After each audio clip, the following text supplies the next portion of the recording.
Welcome to English grammar HMB के series. हमने अपने लेक्चर नंबर 1 और 2 में डिस्कस किया कि सेंटेंस का स्ट्रक्चर क्या होता है, जो बेसिक टर्मिनोलॉजीज़ हैं इंग्लिश ग्रामर में वो कौन सी हैं। अब हम लेक्चर नंबर 3 में डिस्कस कर रहे हैं कि टाइप्स ऑफ सेंटेंसेस। बेसिकली जो सेंटेंसेस हैं उनकी 2 टाइप्स हैं, on the base of the structure and on the base of the function. अगर हम स्ट्रक्चर की बेस पर देखें तो इसमें फर्दर 3 कैटेगरीज हैं, simple sentence, compound sentence and complex sentence. और अगर हम इसमें सिंपल सेंटेंस को देखें तो इसके लिए क्या है कि it contain one subject and one predicate and it must give complete sense. देखिए, कोई भी सेंटेंस है तो उसके अंदर 2 ही पोर्शंस हैं, एक क्या है सब्जेक्ट होता है और दूसरा उसका प्रेडिकेट हो सकता है। पीछे हमने डिस्कस कर लिया कि प्रेडिकेट में क्या कुछ होता है और सब्जेक्ट कौन कौन सा हो सकता है, नाउन हो सकता है, कोई प्रोनाउन हो सकता है, कोई एडवर्ब, एडजेक्टिव, ठीक है, कुछ भी सब्जेक्ट हो सकता है। प्रेडिकेट क्या होगा, सब्जेक्ट के अलावा जितना भी सेंटेंस का पोर्शन होगा उस तमाम का तमाम प्रेडिकेट होगा।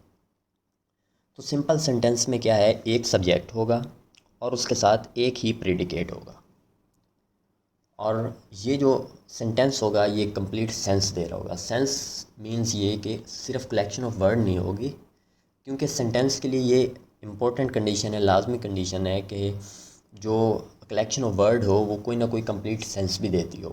तो इसमें भी वही होगा कि ऐसा सेंटेंस जो कि कोई कंप्लीट सेंस दे, उसके अलावा उसके अंदर एक सब्जेक्ट और एक प्रेडिकेट हो, वो होगा सिंपल सेंटेंस। अब मैं बताता हूँ एग्जांपल से, कुछ हम देखते हैं। जिस तरह अली प्लेज क्रिकेट, इसमें अली क्या है, सब्जेक्ट है, और प्लेज क्रिकेट क्या है, प्रेडिकेट है। ठीक है। अब कुछ मैं और एक इजी सा लिखता हूँ, ही गो टू स्कूल। अब ही गो टू स्कूल में ही क्या है, एज अ सब्जेक्ट है, एंड गो टू स्कूल क्या है, प्रेडिकेट है। ये भी एक सिंपल सेंटेंस है। अब हम मूव करते हैं नीचे कंपाउंड सेंटेंस की तरफ। कंपाउंड सेंटेंस क्या है कि ऐसा सेंटेंस जो कि 2 क्लासेस का मजमूआ हो। देखिए, क्लास मैंने पीछे डिस्कस की लेक्चर नंबर आई थिंक 2 में, कि क्लास और फ्रेज़ में सिर्फ इतना ही फ़र्क है कि जो क्लास है ना, आप उसको सेंटेंस की नज़र से देखें कि कोई भी सेंटेंस क्लास हो सकता है, या आप यूँ कह लें कि कोई भी क्लास सेंटेंस हो सकती है। ठीक है ना।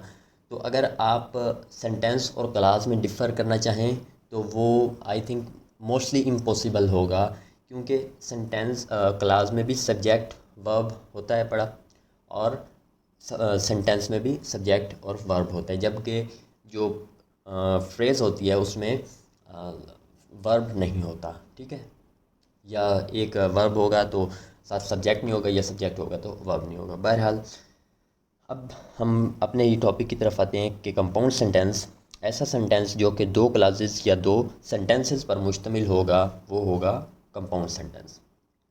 अब यही बात हम कॉम्प्लेक्स में भी पढ़ेंगे कि उसमें भी 2 क्लासेस हो सकती हैं, 2 से ज़्यादा क्लासेस भी हो सकती हैं, लेकिन फिर तो हम डिफरेंशिएट भी नहीं कर सकेंगे कि कॉम्प्लेक्स और कंपाउंड तो एक ही चीज़ है यार। उसमें भी 2 हमारे पास क्लासेस आ रही हैं, 2 सेंटेंसेस आपस में जुड़े हुए हैं, और कॉम्प्लेक्स में भी 2 जुड़े हुए हैं। तो इसके लिए कुछ जो कंजंक्शंस हैं जिनके थ्रू ये सेंटेंसेस या ये क्लॉजेज आपस में जुड़े हुए हैं, ये इनका डिफ़र होता है। अब जिस तरह जो कंपाउंड सेंटेंसेस होंगे उनके अंदर जो जॉइनिंग वर्ड्स होंगे, जो कोऑर्डिनेटिंग कंजंक्शंस होंगे, वो फॉर, एंड, नॉर, बट, और, येट, सो, और इसका इजी सा निमोनिक हमने बनाया हुआ है कि फैन बॉयज़। ठीक है। अगर कोई 2 सेंटेंसेस या कोई 2 क्लासेस इन वर्ड्स के थ्रू, ये जो 1 2 3 4 5 6 7 वर्ड्स हैं, इनके थ्रू अगर कोई फ्रेज़ या क्लास आपस में, सॉरी, फ्रेज़ कह रहा हूँ, कोई क्लास या सेंटेंसेस आपस में जुड़े हुए हैं या उन सेंटेंसेस के दरमियान में आ रहा है, तो वो होगा कंपाउंड सेंटेंस। अब हम कुछ एग्जांपल ले लेते हैं कि आई लिव इन मुल्तान। अब अगर इधर तक होता तो ये एक सिंपल सेंटेंस है, लेकिन आगे क्या आ गया, एंड आ गया, तो अब ये क्या हो गया, अब ये एक और क्लास शुरू हो गई, एक और सेंटेंस भी शुरू हो गया, एंड स्टडी मेडिसन। अब देखिए, अब ये एक सेंटेंस नहीं है, अब ये 2 क्लासेज हैं, आप कह लें 2 सेंटेंसेज हैं, लेकिन जुड़े हुए हैं किसके थ्रू, एक कंजंक्शन के थ्रू, एक जॉइनिंग वर्ड के थ्रू, और वो है एंड। अब ये एंड डिसाइड करेगा कि ये सेंटेंस कंपाउंड सेंटेंस है या कॉम्प्लेक्स सेंटेंस है। अब देखिए, जो एंड है वो हमें पता है फैन बॉयज़ की लिस्ट में आ रहा है, तो ये हो गया कंपाउंड सेंटेंस। चलें अब हम मूव करते हैं अपना नेक्स्ट और complex sentence. The sentence that has independent clause and at least have one dependent class.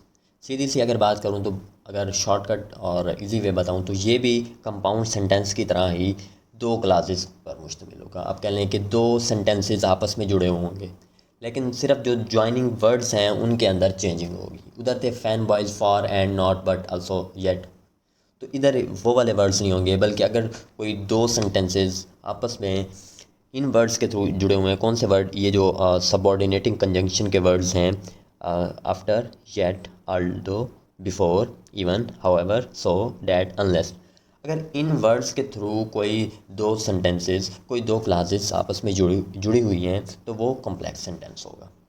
अच्छा, ये चीज़ें ना प्रैक्टिस से होती हैं। जब हम फॉर एग्जांपल के तौर पे मैं कहता हूँ कि it is a quite hot day today although it is raining. अब देखिए, अब मुझे on the base of sentence किस चीज़ को बुनियाद बनाना है कि ये मुझे पता चल सके कि ये सिंपल सेंटेंस है, ये कंपाउंड सेंटेंस है या कॉम्प्लेक्स सेंटेंस है। तो सबसे पहले तो मैं देखूँगा कि इट इज़ पढ़ूँगा और देखूँगा कि ये सिंपल सेंटेंस तो है नहीं। क्यों? क्योंकि अगर सिंपल होता तो इतना ही आता कि इट इज़ रेनिंग, या इतना ही आता कि it is quite hot day today. दरमियान में ये जो सबऑर्डिनेटिंग कंजंक्शन है, या जिसे आप कह लें कि ज्वाइनिंग वर्ड है, ये ना होता। तो सिंपल तो है नहीं। अब कंपाउंड में हो सकता है कि कंपाउंड हो। तो कंपाउंड के लिए हमने पढ़ा था कि ऊपर फैन बॉयज़ निमोनिक्स जो हमने रखा है कि फॉर, नॉट, एंड, बट, तो ये वाले वर्ड्स भी नहीं हैं। तो इसमें अब कौन सा वर्ड है, आल्दो आ गया। ये हमें वर्ड बता रहा है कि ये है कॉम्प्लेक्स सेंटेंस। कोई इतना मुश्किल नहीं है। आप ना फैन बॉयज़ याद रख लें कि वो जो वर्ड्स हैं वो कंपाउंड के हैं, तो पीछे जो बाकी बचेंगे वो अगर वर्ड्स दो सेंटेंसेस के दरमियान आ जाती हैं तो वो कॉम्प्लेक्स सेंटेंस होगा। ठीक हो गया? तो इट वॉज क्वाइट ईजी। और आगे हम मूव करते हैं further types of sentences on the basis of their function.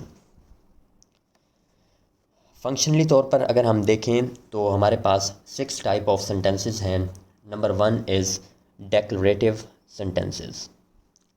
जो सिंपल सेंटेंस होगा वो डेक्लरेटिव सेंटेंस होगा। हमने खूब तरीके से देखा कि सिंपल सेंटेंस क्या होता है। वो जो सेंटेंस होगा वो डेक्लरेटिव होगा। इंट्रोगेटिव सेंटेंसेस, ऐसे सेंटेंसेस जिनके अंदर क्वेश्चन सेंस होगी, जिनके अंदर क्वेश्चन मार्क प्रेजेंट होगा, और वो इंट्रोगेटिव होंगे। अब भाई क्वेश्चन सेंस से मुराद ये है कि कुछ सेंटेंसेस होती हैं जिनके अंदर हम ना क्वेश्चन एंड पे क्वेश्चन मार्क नहीं लगाते, लेकिन उनके अंदर ना क्वेश्चन वर्ड आ जाता है। वो वर्ड्स कौन से हैं? वो हैं डब्ल्यू, 5 डब्ल्यूज़ एंड 1 एच। 5 डब्ल्यूज़ से मुराद 5 वर्ड ऐसे हैं जो डब्ल्यू से शुरू हो रहे हैं, what, where, when, who, whose, और एक ऐसा वर्ड है जो एच से शुरू हो रहा है। तो अगर किसी भी सेंटेंस में ये वर्ड्स आ जाएंगे या किसी भी सेंटेंस में क्वेश्चन मार्क आ जाएगा तो वो होगा हमारे पास इंट्रोगेटिव सेंटेंस। अच्छा, इसकी अब हम एग्जांपल्स देखते हैं। जिस तरह वेयर डू यू लिव। अब अगर वेयर डू यू लिव में हमारे पास क्वेश्चन मार्क ना आए, ठीक है, तो फिर भी हम कह देंगे ये क्या है, इंट्रोगेटिव सेंटेंस। किस बुनियाद पे कहेंगे? वेयर की बुनियाद पे कहेंगे ये क्या है, क्वेश्चन वर्ड है। ठीक है। नेक्स्ट हमारे पास है नेगेटिव सेंटेंसेस नंबर 3 पे, कि ऐसे सेंटेंसेस जो नेगेटिव सेंस देंगे वो होंगे नेगेटिव सेंटेंसेस। अब नेगेटिव सेंटेंस और phrase is one that contain such words not, nor, never, nothing. यानी कि हमें कुछ वर्ड्स का तो पता है जो आ जाए हम कहते हैं कि ये नेगेटिव सेंटेंसेस है। Not, do not, did not, does not. उसके अलावा भी कुछ वर्ड्स हैं जो अगर सेंटेंस में आ जाएँ तो हम कहेंगे ये नेगेटिव सेंटेंस है। नॉट कॉमनली यूज़ होता है, नो कॉमनली यूज़ होता है। उसके बाद अगर नेवर आ जाए सेंटेंस में तो वो सेंटेंस भी नेगेटिव होगा। अगर नथिंग आ जाए सेंटेंस में तो वो भी क्या होगा, नेगेटिव सेंटेंस होगा। इसकी एग्जांपल मैं इजी से लेता हूँ, जिस तरह I am not living you alone, और ये क्या है, इसमें नॉट आ गया जो कि हमें बता रहा है कि नेगेटिव सेंटेंस है। थोड़े ये इजी थे। आगे हम मूव करते हैं नंबर 4 पर, और वो हैं इम्पेरेटिव सेंटेंसेस। ऐसे सेंटेंसेस जिनके अंदर कमांड, ऑर्डर, रिक्वेस्ट या इनविटेशन को ज़ाहिर किया जाए वो होंगे इम्पेरेटिव सेंटेंसेस। अच्छा, इम्पेरेटिव सेंटेंस का जब नाम आता है ना तो हमारे दिमाग में एक ही चीज़ आती है कि इसमें वो सेंटेंसेस होंगे जो हम कहते हैं हुक्मिया जुमले। तो हुक्मिया जुमले से मुराद यार कौन से हुक्म हो सकते हैं? सिर्फ ऑर्डर नहीं है। अगर आप किसी को ऑर्डर देंगे वो तो इम्पेरेटिव है, उसके अलावा भी कुछ कंडीशंस हैं जो इम्पेरेटिव सेंटेंस की हैं, जिसमें वार्निंग अगर आप किसी को देते हैं तो वो भी इम्पेरेटिव सेंटेंस होगा। अगर आप किसी से रिक्वेस्ट करते हैं तो वो भी इम्पेरेटिव सेंटेंस होगा। अगर आप किसी को इनवाइट करते हैं, इनविटेशन है, तो वो भी क्या है, इम्पेरेटिव सेंस में काउंट होगा। These sentences usually do not have subject। ये जो sentences होते हैं इनमें अमूमन सब्जेक्ट के अलावा ही शुरू होते हैं, यानी कि सब्जेक्ट नहीं होता। अच्छा, इसके हम कुछ एग्जांपल्स देखते हैं, जिस तरह डू इट। अब ये जो डू इट है ये क्या है, ऑर्डर हो सकता है, ठीक हो गया। तो रिक्वेस्ट हो सकती है, रिक्वेस्ट होगी तो वो कहेगा प्लीज़ डू इट, ठीक है। अब है दूसरा sentence, now wash your hand. अब ये क्या है, इम्पेरेटिव सेंटेंस है। अच्छा, इसमें क्या है, ये वार्निंग हो सकती है, ये ऑर्डर हो सकता है, ठीक हो गया। अब तीसरा है स्टॉप इट। तो ये क्या है, वार्निंग है। अब उसे में कहते हैं स्टॉप इट, प्लीज स्टॉप, ठीक हो गया। अब नेक्स्ट हमारे पास है exclamatory sentences. Exclamatory sentences such sentences that express sudden or strong emotions or feeling, and these sentences sentence of a sign of exclamation come। देखिए, इसमें एक चीज़ बताने वाली है जो कि अक्सर हम मिक्स कर देते हैं एक्सक्लेमेटरी और ऑप्टेटिव सेंटेंसेस में। देखिए, एक्सक्लेमेटरी सेंटेंसेस वो हैं जो कि सडन या स्ट्रॉन्ग इमोशंस या फीलिंग्स को रिप्रेजेंट करते हैं। जिस तरह जब हम कोई खुशी में कोई लफ्ज़ बोल देते हैं, हम अगर अपनी ज़ुबान में कहें तो हम कहते हैं कमाल है यार, शाबाश। ये जितने भी लफ्ज़ हैं ये किस में काउंट होंगे, एक्सक्लेमेटरी सेंटेंसेस में।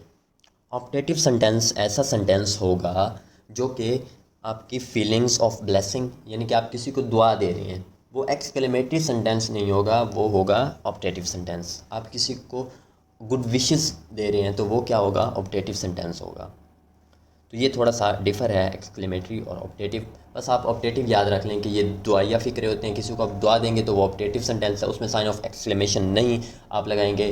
आई थिंक ऐसे वगैरह लिखते हैं, और उसमें एंड जो मॉरल निकालते हैं वो कहते हैं कि मे यू लिव लॉन्ग, तो उसमें आप एक्सक्लेमेशन मार्क नहीं लगाते। वो इसलिए नहीं लगाते क्योंकि वो ऑप्टेटिव सेंटेंस है, वो आप दुआ दे रहे हैं, ठीक हो गया। और जो एक्सक्लेमेटरी सेंटेंसेस होंगे जिनके अंदर आप जिस तरह हुर्रा हो गया, अलास हो गया, तो इन सेंटेंसेस के अंदर आप एक्सक्लेमेशन साइन लगाएंगे, ठीक है। Please subscribe this channel and like the video. Thanks for watching video. अल्लाह हाफिज़।